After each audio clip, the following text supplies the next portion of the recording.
today we begin with the next topic, that is excretion. So excretion is defined as the separation and elimination of waste products from the body out in an aqueous medium. Now these waste products may be any type, and it all depends upon the type of diet the animal is having. जो भी diet वो खाता है उसके हिसाब से वो and product बनता है या वेस्ट प्रोडक्ट बनता है. So we can say that the waste product varies from animal to animal, and not only from animal to animal, and even in different types from time to time it varies differently. Now what products we have, what food items we have eaten are in three forms.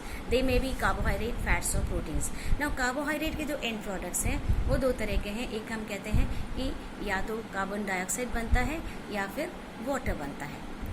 Proteins जिसके and product होते हैं amino acid, ये amino acid भी as such या तो amino acid के रूप में एक्सक्रीट कर दिए जाते हैं या फिर अमोनिया में चेंज हो जाते हैं या फिर अकॉर्डिंगली ये यूरिक एसिड में चेंज हो जाते हैं या फिर यूरिया में चेंज हो जाते हैं.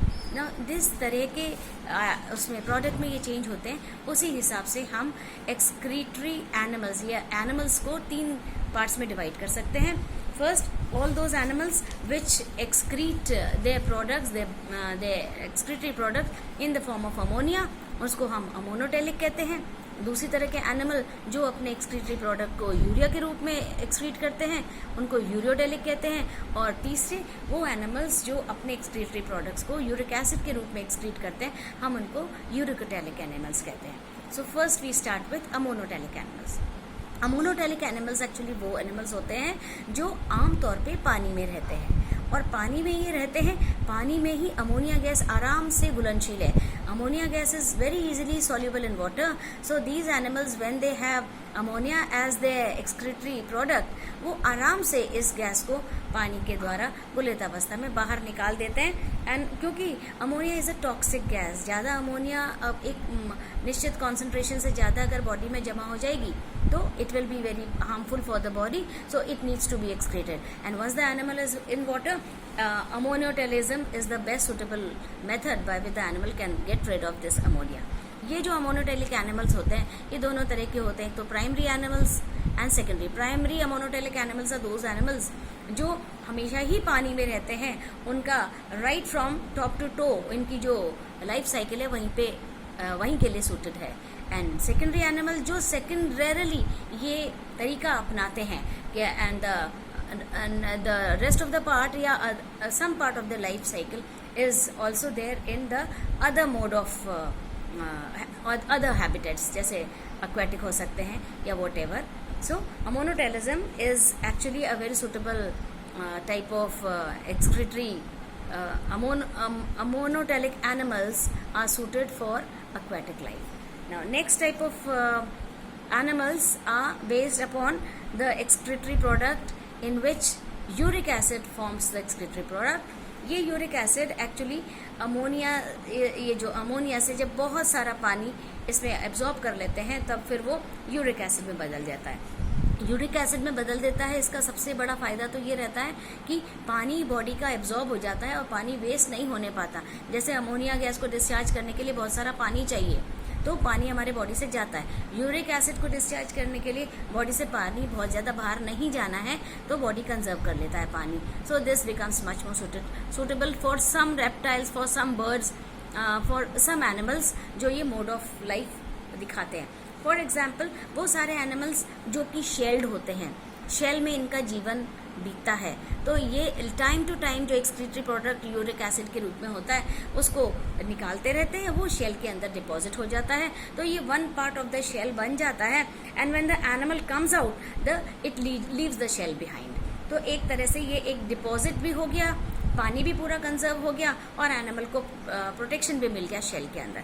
नेक्स्ट टाइप ये जो यूरिक एसिड के हैं क्रिस्टल्स के रूप में बाहर निकलता है. बहुत छोटे छोटे क्रिस्टल्स के रूप में बाहर निकलता है और ये क्रिस्टल्स नॉन टॉक्सिक होते हैं, इनसोल्यूबल इन वाटर होते हैं, and they can be also written by the body for a comparatively very long time.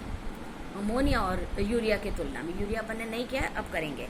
Now the fecal animal of some birds is in the form of white substance जिसको हम ग्वाना कहते हैं. ये ग्वाना जो birds का ammonia product होता है, ये फर्टिलाइज़र के रूप में भी काम देता है। नाउ ये यूरिक एसिड हार्मफुल तब हो जाता है जब हम जैसे प्राणियों के अंदर in the mammals when this uric acid जब इसकी मात्रा ज़्यादा हो जाती है तो ये हमारे जॉइंट्स में डिपॉजिट हो जाता है, एल्बोज हो या हमारे घुटने हो या जहाँ भी जॉइंट्स होता है वहाँ डिपॉजिट हो सकता है और वहाँ पे गाउट बना सकता है। और नॉट ट्रीटेड और नॉट टेकन केयर ऑफ तो ये जो गाउट है ये आगे जाके आर्थराइटिस में बदल जाएगा। This is a very bad disease. और जो एक बार यूरिक एसिड क्रिस्टल्स फॉर्म होते हैं, if not got rid off, तो ये ट्रबलसम हो जाते हैं। And not only that, uric acid अगर नहीं ठीक से निकलने पाते हैं तो हमारे बॉडी के अंदर ये रीनल फेलियर का भी अंजाम दे सकते हैं। So uric acid crystals of course body में वाटर रिटेन करने के काम आते हैं, लेकिन अगर इनका अमाउंट ज़्यादा हो जाता है तो ये बॉडी को खराब भी करते हैं। The next type of animals are based on the excretory product which is urea. तो वो एनिमल्स जो यूरिया को एक्सक्रीटरी प्रोडक्ट के रूप में निकालती हैं उनको हम यूरियोटेलिक एनिमल्स कहते हैं। ये जो यूरिया है एक्चुअली ये कुछ अमीनो एसिड्स के मेटाबॉलिज्म के फलस्वरूप बनती है एंड ये एक ऑर्निथिन साइकिल पास करते हैं। ये ऑर्निथिन साइकिल यूरिया बनाने का काम करती है। नाउ दिस यूरिया, इसका फ़ायदा ये है कि अमोनिया गैस से कुछ ज़्यादा हम इसकी मात्रा को टॉलरेट कर सकते हैं। Most of the mammals are ureotelic, so we can tolerate this factor urea more than we can tolerate ammonia. Then also ये ऑर्निथिन साइकिल के द्वारा ये बॉडी के सिस्टम में अपने आप को सर्कुलेट करती रहती है।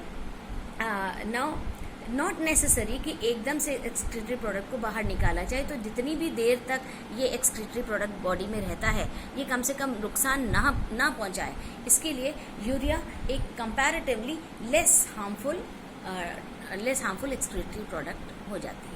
Now apart from this ammonia, urea and uric acid we also have some other excretory products, जैसे कुछ अमीनो एसिड्स जो यूनियो में और एस्टेरियस में पाए जाते हैं वो भी एक्सक्रीटरी प्रोडक्ट्स होते हैं। इसके अलावा ट्राईमिथाइलामाइड ऑक्साइड, ये मरीन फिशेस में जो टेलियोस होती हैं उसमें होती हैं, ये काफ़ी हद तक ये यूरिया से रिजेंबल करती हैं। देन ग्वानिन ये भी एक एक्सक्रीटरी प्रोडक्ट होता है जो स्पाइडर्स में पाया जाता है और ग्वानिन ये खुद requires very little amount of water to be excreted. Then there is creatine. ये खुद भी मैमल्स के द्वारा एक्सक्रीट होने वाला एक प्रोडक्ट होता है जो अमीनो एसिड आर्गनिन, ग्लाइसिन और मिथ्योनिन के कॉम्बिनेशन के फलस्वरूप बनता है। तो ये भी कुछ और भी एक्सक्रीटरी प्रोडक्ट्स होते हैं। So what we will take is excretion, जिसको हम डिफाइन करते हैं। Excretion is the separation and elimination of mainly nitrogenous end products जो अलग अलग एनिमल्स में अलग अलग तरीके से होते हैं।